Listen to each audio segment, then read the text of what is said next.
Welcome to a Healing Peace podcast. We partner with J-Intel, a nonprofit organization that provides educational programs to promote emotional and mental health while building our identity in Christ. In this podcast series, you will learn about me, Kimir Baker, the CEO and founder of J-Intel, and other life changers. We inspire, equip, and support you along your journeys. By the renewal of our minds, we overcome life challenges. We renew and rise up. Welcome back to our wonderful podcast. I do not know about you, but our kickoff segment has been incredible. I always learn while interviewing people. This segment did not disappoint. Before I go any further, I want to share our usual PSAs. Please subscribe to our channel, leave a review, tell your family and friends about us. I do not know if you remember the slogan, sharing is caring. So yes, share us and in the process, care about our uplifting message. In general, all these small actions leave a big impact on our little show. Okay, let's get back to our show. Our Infamous Tools and Tips show, where we highlight information shared during our interviews. Our interviews with Bishop provided insight into the delicate situation of leaving a toxic relationship. Our tools and tips may not address your specific situation. You may need to adjust what I'm about to share to fit your circumstances. I'm aware that one size does not fit all. Also, I must admit, our tools and tips was a challenge just to get them down to 10. Since it was a challenge, one tip may go for a little bit. It does have some sub-tips. However, if I overlooked information, you can always go back and re-listen to our interviews with Bishop. Overall, Bishop did an incredible job not only sharing her story, but providing insights and tools of her lessons learned. I noted in the interview that she expressed her experiences so succinctly and coherently. All right, guys, let's do it. Let's jump right on in. The first 5 tips highlight identifying a toxic relationship. Hopefully, it will bring to your attention the red flags that are easily ignored. The last 5 tips delve into the healing journey of leaving a toxic relationship. There are tips from interview 1 and tips from interview 2. That's interviews. During the interview with Bishop, she described her interactions with the soon-to-be toxic relationship. She expressed that the person disguised his true character. He told her lies in the beginning, but she only unraveled them as the relationship continued. Bishop also shared about his pursuit of her. He was intentional, and she had not been pursued like that before. In speaking with her, I expressed women's desire to be loved. This is not a new principle. You will notice this principle in the Bible, which states, husbands, love your wives, and wives, respect your husbands. That's Ephesians 5:25 area. Women want to be loved.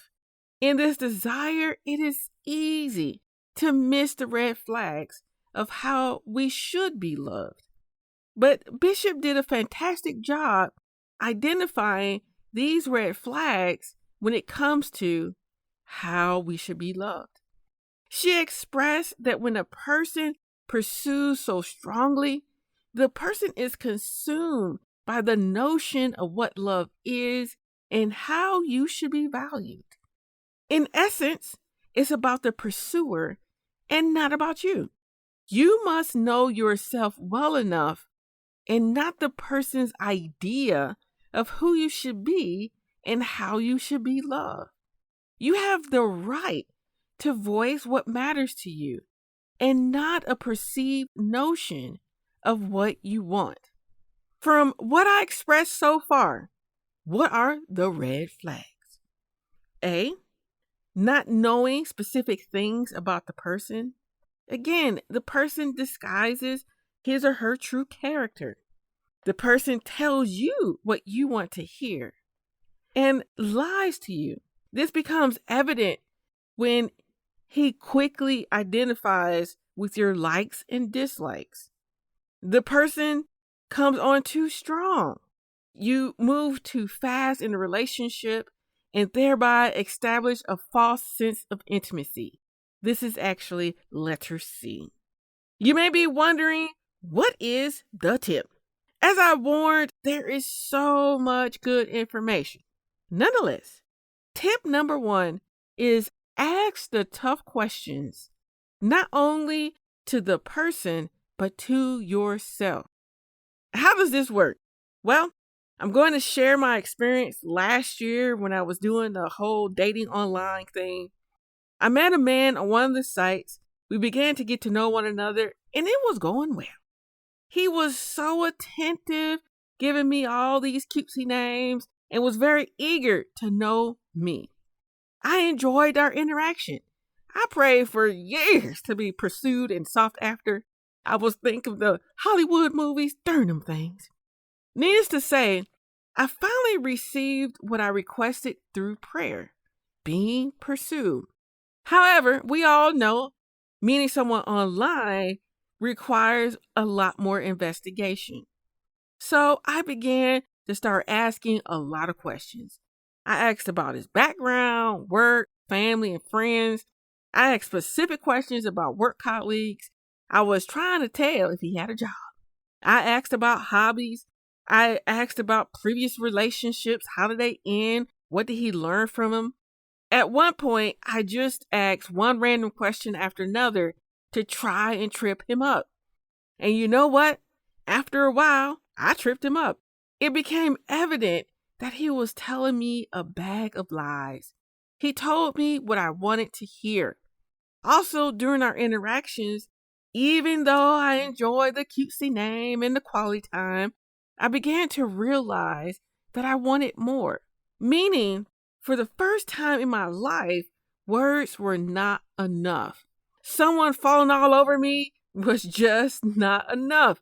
I wanted more. I wanted a valued contribution to my life and not a whole bunch of words. He was not contributing to my growth or providing something substantial for the betterment of my life. Instead, he just talked and told me things that I wanted to hear. And by the grace of God, I had the courage and strength to leave the relationship. Thus, to not miss the red flags, you must be willing to ask hard questions, especially questions that identify the person's contribution to your life. Do you want to be with someone who adds value to your life? You must remember, though, as you're asking all these questions, you have to remember the answers because you're putting the puzzle pieces together. You cannot ask and then forget. Why? It will end up being that you are in a whole bunch of lies and you never get to the truth.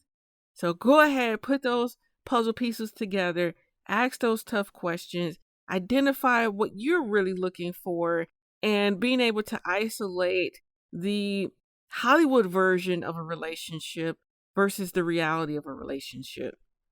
The next 3 tips are also going to highlight red flags. The 4th red flag, because we did do 3, the 4th red flag is that a person does not take responsibility and thereby blames you for his actions. Bishop noted how everything became her fault because he didn't want to take responsibility. For tip number 2, spend time reflecting on experiences where you became responsible for something you did not do. As you complete this tip, you are learning who should be responsible for one's actions. This can be a tough task when a person manipulates you to believe the worst about yourself.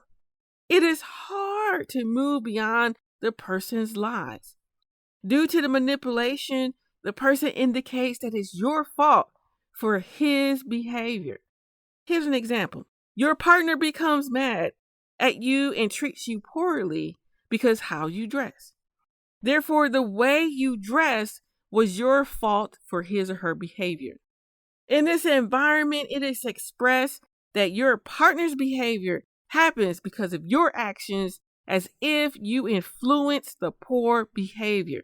Over time, this can be extremely confusing. Thus, you may need to ask in a given situation, did you physically contribute to what you're being accused of being or doing? In terms of how you dress, did you physically approach your partner and express that he or she should hate you because you dressed in that manner? Did you tell him, hate me because I'm dressed like this? Did you tell your partner that you should be punished because you wore something that he did not like? I'm going to give you another example because that may not have been as clear. So hopefully this one will clear it up just a little bit more. Another example, one night you cooked dinner.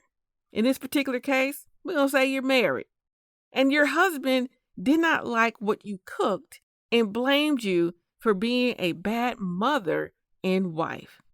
You are bad because you did not have time to cook a lavish meal.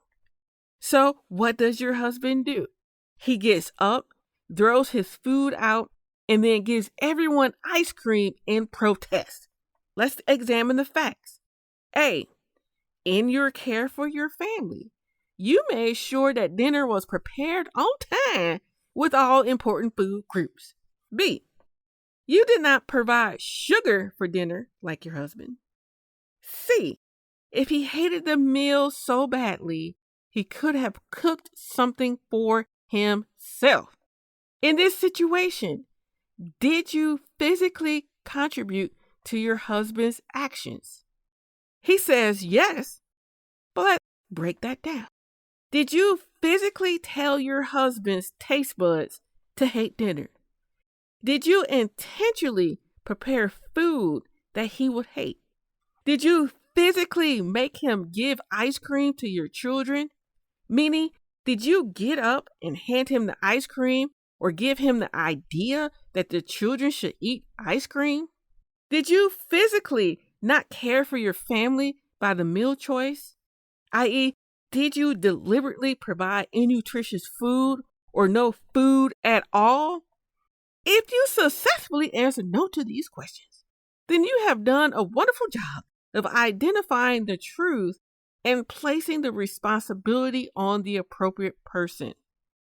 For this tip, you are identifying how often your significant other takes responsibility for his actions.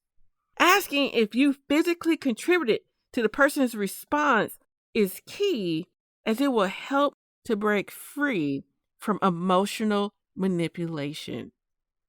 Okay, now, here's another red flag. It actually deals with our spiritual understanding of how our and God's role is in a person's life. I was so grateful for this aspect of our conversation, or my conversation with Bishop. We remain in toxic relationships because we think we can fix the person or that God will fix the person for us. Bishop revealed that God can fix anyone, but the person must be willing to participate in that fixing.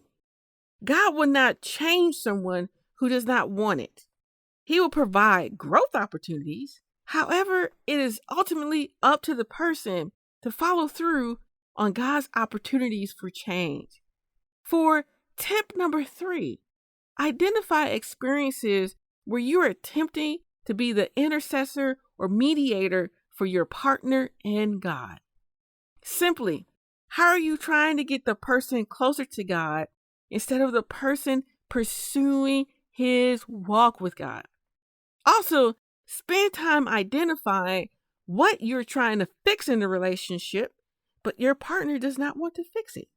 The goal of this tip is to allow yourself to discover areas of your relationship where you are powerless to change. This step is key when you're bombarded with lies that indicate everything is your fault. You will begin to release the burden, like tip number 2, because you're allowing your partner to take responsibility. Okie dokie, we keep going. Another red flag that you may not have considered deals with your emotional and mental well-being. If you begin to not eat or sleep, start drinking alcohol to cope, or start smoking to cope, or even begin to have suicidal thoughts, then this is a red flag that ought not be ignored. For tip number 4 is to identify how often you experience this red flag. If this red flag continues to escalate, then it's time for tip number 5, the exit strategy. After working through tips 1 through 4, where you are no longer ignoring the red flags, now it's time to come up with an exit strategy. For Bishop, her exit strategy began when she developed safe relationships. She was fortunate enough to use her alone or isolated time to develop these relationships in an unconventional method through a gaming app. In these relationships, she had the opportunity to share her hidden experiences. Her relationships helped her to identify the truth behind the lies.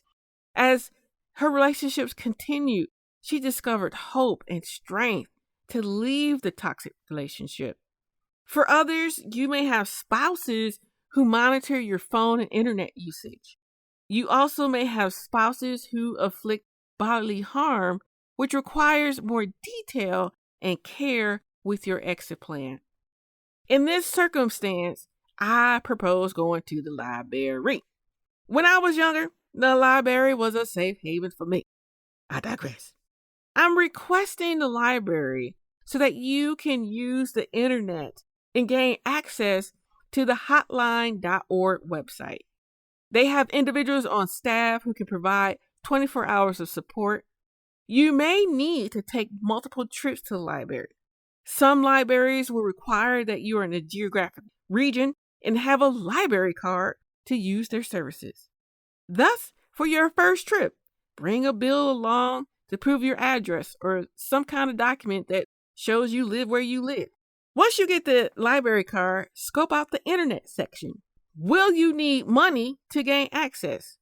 What is the phone situation like? Do you need to befriend a staff member to gain access to the phone? If you're in a relationship where your partner demands to know your whereabouts, then make sure you check out an item to prove that you went to the library that day. On the next trip, reserve at least 30 minutes to review the hotline.org online resources. The hotline.org has an online safety plan that you can complete to help facilitate your exit strategy. The site also includes local resources and steps to complete a police report. After reviewing their resources, call their support line. If you cannot use your phone, request a library phone or the befriended staff member in the library. What I shared thus far may sound overwhelming at the moment. However, each day is a new opportunity to take a new step toward leaving a toxic relationship. Want support and guidance on your personal growth and development? Then pick up our Personal Growth and Development Workbook, authored by a Christian counselor and our J&Tel founder, Kemir Baker. The workbook provides a practical approach for emotional wellness by providing insights and prompts for journaling as well as prayer. This approach reveals the power of self-reflection and self-discovery while mending emotional wounds with the help of our Father. Pick up your 10 weeks of daily encouragement and practice transformation. Go to ahealingpeace.com/store to purchase your copy. Can you believe that was a lot of information? Like I said, these are some long tips, but we're at the halfway point. We're about to hit tip number 5. And moving forward, we will explore items that you can implement after gaining your freedom. Even though freedom feels incredible, yes, it does. Over time, situations occur that will remind you of the toxic relationship. This weekend, I watched a program that discussed red flags and how women gained their freedom. One woman on this show mentioned that going through a drive-through window to order food became extremely difficult after leaving the toxic relationship. The reason is that her previous partner would not allow her to order her food or would rush her when she attempted to order her meal. Even though he was no longer present in her life, she realized that she developed anxiety to order food through the drive-thru. Thus, we will highlight 5 tips, 5 tools to implement as you heal from leaving a toxic relationship. Tip number 6 is to participate in activities that help retrain your brain from the trauma you experienced. Bishop noted that she developed an exercise regimen of running outdoors. When she did this, she was able to connect to her true self and not the emotional trauma. She drew closer to God while being in nature. She also revealed that she started to learn how to play an instrument. She highlighted the value of learning something new. As you are learning, you're preparing yourself to get to another stage in life. She also noted that you can't move forward unless you're willing to prepare yourself for the journey. She provided the example of someone who hikes. The person will have a challenging time hiking unless they, one, prepare themselves and brought the essentials to complete the hike, like water, a snack, wearing hiking shoes, and other appropriate gear to hike. Therefore, in your learning, we must prepare to reach our goals.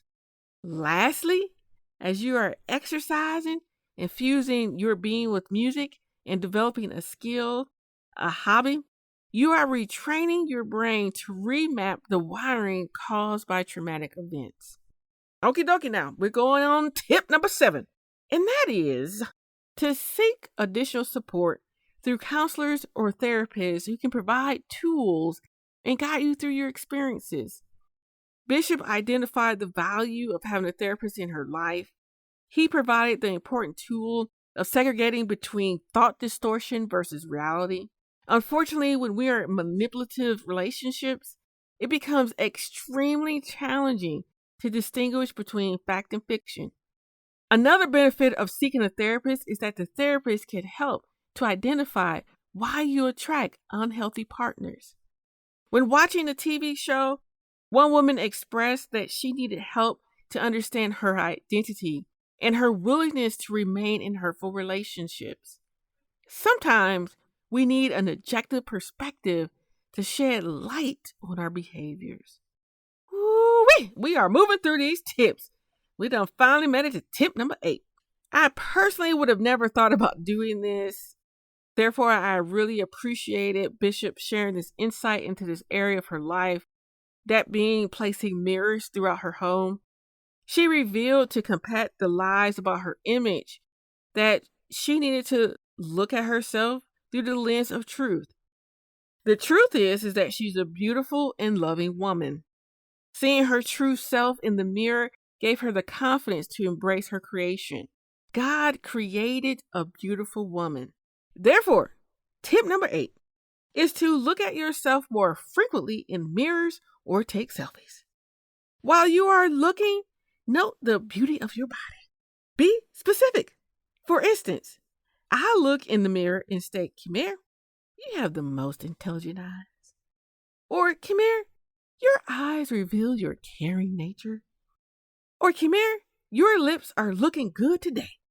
Ooh, that red lipstick got you popping, girl. I'll be honest, I do not do this often enough.